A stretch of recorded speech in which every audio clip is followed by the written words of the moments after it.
Well, hello. Welcome back to another episode of the Critics Collective. And today we got another review for you for A Night of the Seven Kingdom, episode 5. It's titled In the Name of the Mother. So this episode, we're going to talk about as far as the ramification of certain things that happen.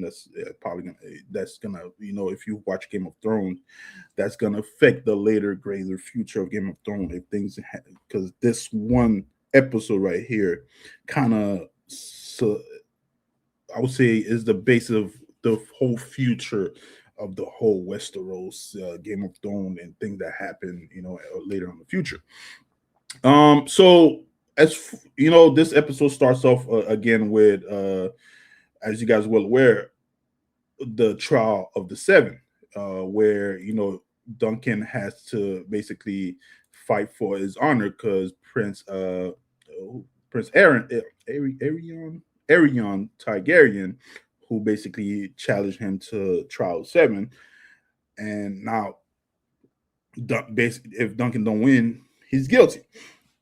But the one thing about this episode, well, is when the fight starts, between the seven knights, all seven knights, it's gritty, it's brutal, it's messy.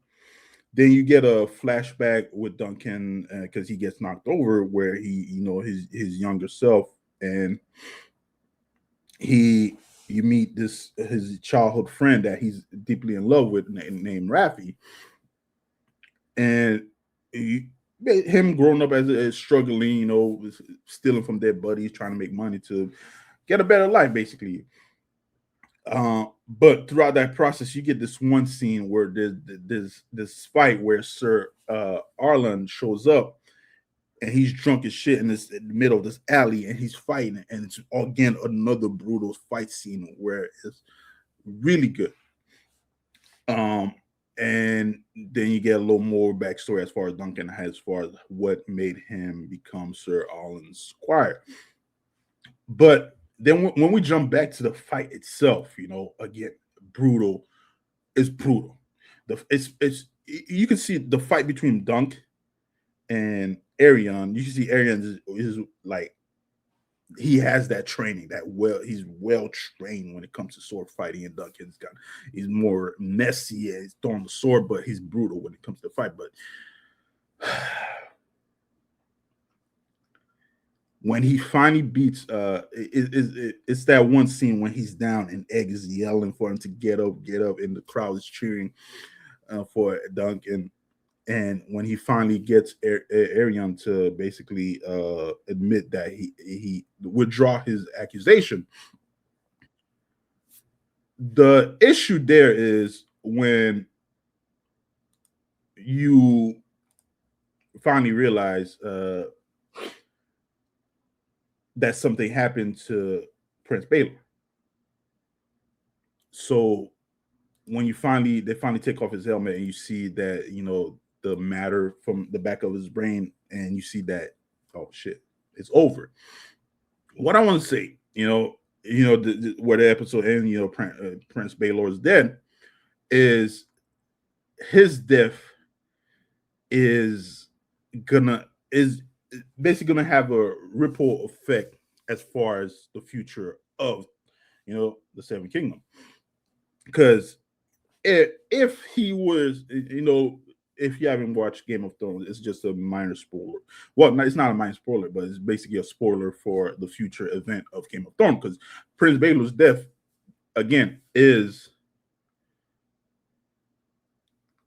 a direct correlation to what's going to happen in the future. Because now his direct bloodline don't become, don't take over, like basically become a queen.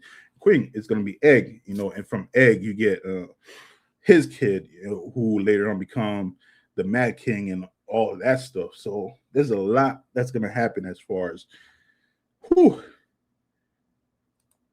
just hit that one death alone. That's going to be a lot of